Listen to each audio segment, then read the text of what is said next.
Well, I think there's a lot you can do. I think that there's once you can establish, first you have to try to establish, or you have to try to cultivate in the population, in the public, the feeling or the understanding that they have a right to expect their dollars, their consumer dollars, to buy for them, to purchase for them, to secure for them more than simply the item that they're buying. See, this is the trick that they've got everyone fooled about. They've made you think that when you spend your money on this shirt or that jacket or that handbag, whatever product it is, that whenever you've spent your money on that, then you've got your money's worth. But you haven't. You haven't at all, because the profit margin for that product, you don't even know what the profit margin is. That product may have been made for pennies overseas. That product may have been made for pennies in a sweatshop. It may have been made for pennies in a factory in Vietnam or in Indonesia or in Bangladesh or where have you. And the company that's selling you that product is making a huge profit margin. You understand? So the actual value of the item that you're buying is considerably less than what you're paying for it. So what else are you getting for your money? That's the question. What else are you getting for your money? And a better question is, what are they using your money for?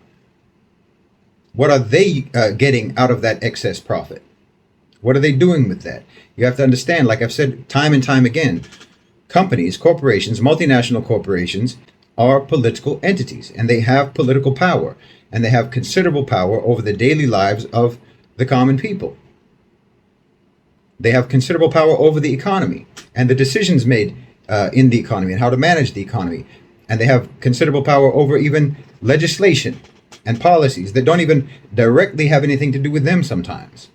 They have paid lobbyists, sometimes multiple paid lobbyists, and PR firms and so on, to get what they want in Washington, D.C., or in London, or in Paris, or in Berlin, or wherever else. Let's just say, for example, you buy something from them, and the actual cost of production for that product, the actual cost of production for the item that you're buying, is maybe a third of the actual price.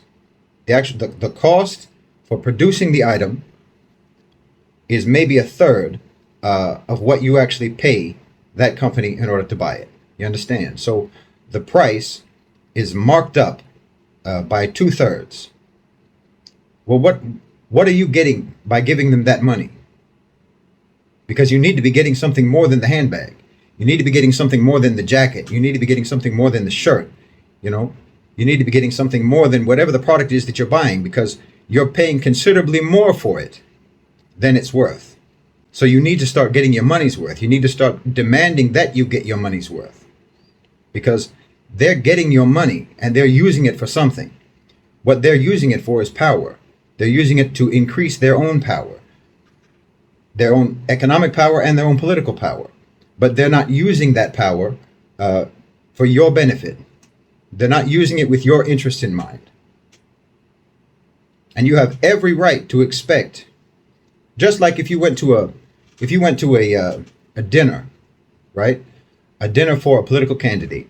We all know about these, right? That it's say $200 a plate. Well, we all know that the meal isn't worth $200. The meal is maybe worth $15. Maximum maybe $20, $25. But you're paying $200 to attend that dinner, because everybody understands what you're doing is making a political donation. You're making a campaign contribution to that party or to that politician. Well, that's the same thing when you buy a product that's worth $15 to make, but it costs $200, or it costs $250, or it costs $70, but it's only actually worth $5 or $11 or $12. So there's a markup. 2/3 of what you are giving to that company is a donation. 1/3 of it is the price of the product. You know, roughly. 1/3 of it is the price of the item that you're buying. So now you need to ask, you need to demand from those companies, I should have a say in what you do with the other 2/3. Because I know that you're using that 2/3 to further your own interests. and they're not supporting my interests necessarily. They may even be counter to my interests and the interests of my community, the interests of the target demographic that you are marketing to. You think that we should just be satisfied with this handbag or this wallet or this necktie or this jacket or this hoodie or this sweatshirt or what have you. We're supposed to be satisfied, and we're not supposed to ask what you do with the rest of the money. So what are you doing with the rest of that money? I know at least some of what you're doing with the rest of that money is paying for political lobbyists. I know at least some of what you're doing with that money is influencing politicians, is influencing legislatures, influencing chambers of commerce, influencing local, state, and federal governments. I know that you're using that money to get your way, but we as consumers have a right to expect you to use that power that we're paying for. We have a right to expect that you will use that power in our interests and in ways that reflect our values. We have a right to expect that. So you have to, first you have to try to establish this mindset, this mental change in the public, in the population, for people to understand that they have every right to expect that. The same way that if you went to one of those political dinners and you spent $200, for a hamburger that is actually just a political donation, a campaign contribution. The hamburger is not worth $200, and you know it, and they know it, and everyone knows it, and it's all agreed that you're paying that much money so that you can have influence with the politician, so that when you call him, he'll answer the phone, so that he will be answerable to you, so that he will be accountable to you because you funded his campaign, you funded his career, you funded him being able to get into office. So you have every right for some quid pro quo. Expect something back. But they've gotten us fooled into thinking that corporations don't owe us anything. They're overcharging us, and they're taking political donations, they're taking campaign contributions, they're taking charity. That's what it is. They're taking charity. When you overcharge to that extent, that's a donation that you're getting from the consumer, because what you're giving them is worth considerably less than that. So we have a right to expect that we should be able to call you and you answer the phone. You can't call Bill Gates and he'll answer the phone. You can't call Elon Musk and he'll answer the phone. You know, you can't call Larry Fink of BlackRock and expect him to answer the phone. Why? Why is that okay with anyone? Why should that be fine? If you give a campaign contribution of a significant amount, and if you're a regular contributor, a regular donor to a politician, you better believe he'll answer the phone when you call. He'll answer the phone smiling, happy, asking, what can I do for you today?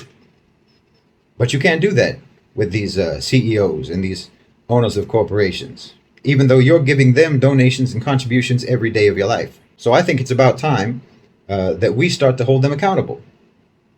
I'm not saying that you have to lower your prices. I'm not saying that. Keep your prices as high as you like. But we understand, the people have to start to understand that markup constitutes a political campaign donation. We are funding your political lobbying. We're funding your political power. We're funding your economic power. We're financing that. So you owe us. And you owe us more than a handbag. You owe us more than a hoodie. You owe us more than this little, sweatshirt or what have you. Just like when you spend $200 for a plate at a campaign dinner, a political dinner, you know, and the politician knows, and everyone knows, that you're not paying for the hamburger. You're paying for the influence. But we need to understand that that's what we're paying for. And we should start to expect to have that influence that we're paying for. Otherwise, they're just going to have the influence that you're paying for them. You're funding their power and expecting nothing back from them. That needs to change. I think it's time for that to change, because you should actually have power. You're paying to have influence over a major corporation, whether you know it or not. They've just fooled you into thinking that you're not buying influence, or that you're not paying for them to have influence, but you are. Because why on earth would you spend that much money for one of their products when the actual cost of that product is a fraction of it? It's a donation. You're giving charity to these corporations, but expecting nothing in return. So once you can establish in the minds of the public that they have every right to expect accountability from multinational corporations, from these huge companies, that they have a right to expect that their brand loyalty and their consumer dollars and their consumer spending, they have every right to expect that that should earn them and that should buy for them, that should purchase for them some influence with what that company does. And I'm talking about what that company does in the society, what that company does in terms of how it uses its political influence. That political influence should be employed to serve the interests of the people who are funding it, which is you and I. We're funding their political influence, but they're only using that political influence for their own ends and for their own interests. What's more prestigious? To have a luxury brand item that you can walk around and show your friends that you can afford it, and you have that item, you bought it and you're carrying it around and showing it off to everyone. What's more prestigious, that or actually having power and being from the movers and shakers, being someone of influence, who when you call the CEO of that company, he answers the phone and says, "How are you today? What can I do for you?" Because you have every right to have that power. So there's many things that you could do. And once you establish this mentality in the population, in the public, then yes, there's many things you can do. And they're all steps in the right direction, inshallah. It's all steps in the right direction. And don't think that any step is useless just because that one step doesn't get you to the finish line. It's a one step at a time. And once you have that mindset in the population, once you have that mentality in the culture, then it opens all sorts of possibilities, and all sorts of people can come up with different tactics and techniques and strategies.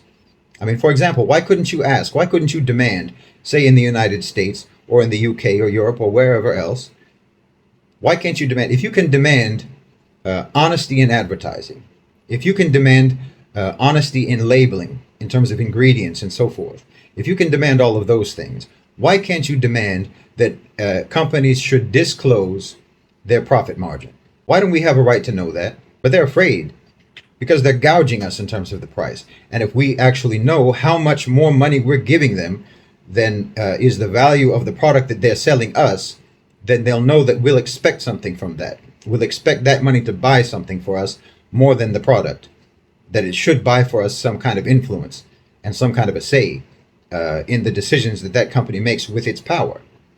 So they don't want to disclose that, but there's no reason at all that I can think of why they shouldn't be forced to disclose their profit margin. Tell me this is the price and this is what it cost us to make it. You do the math. This is the profit margin. Is it 10%? Is it 15%? Is it 50%? Is it 75%? Is it 200%? How much more money are you making off of this item than it cost you to make it? Because that all of that money that's in that profit margin, that's money that we are using to fund you to have power. So every dollar on top of a reasonable profit margin, everything above that should buy us influence. I mean, you could look at the demographics. Say you start a website, for example. Start a website to organize and educate consumers. Start a membership where you can get people to sign up for it, understanding what the purpose of this is, to motivate them to sign up for this. And they'll sign it up, and when they sign up, they'll have to fill out a survey that will compile data about each member that you can then correlate with the demographic data that is used by different companies in different sectors to identify their target demographic. So that then you could potentially organize, you could separate out, you could create small groupings within the total pool of consumers that you have in your database. You could have groupings that this group of people from our consumer database fits the target demographic of such and such company or such and such sector. And then you can mobilize those people in some form of activism for whatever it is that you want that company to use its power for. What sort of legislation you would like that company or the companies in that sector to use their power for. What you want them to use their lobbyists for. We want your support for this or that legislation, for this or that policy. We want you to back that. And we want you to use your lobbyists to back that policy. And everyone who is involved in the activism, everyone who's involved in the organizing to appeal to that company will be taken from, directly from, their core demographic group, their target consumer group. So you organize people along the same lines upon which those companies do their targeted marketing, so that you can say, you can't dismiss us. This isn't just a haphazard, random, disorganized sort of campaign. These are your customers. This is your target demographic. And they're asking something of you, and they have every right to ask something of you because they're your loyal customers. They have brand loyalty. And now they're expecting something back for that. They're expecting some kind of reciprocation on the part of your company to represent their interests and to use your power and your influence in ways that adhere to the values of your target demographic consumer group. Why can't you do that?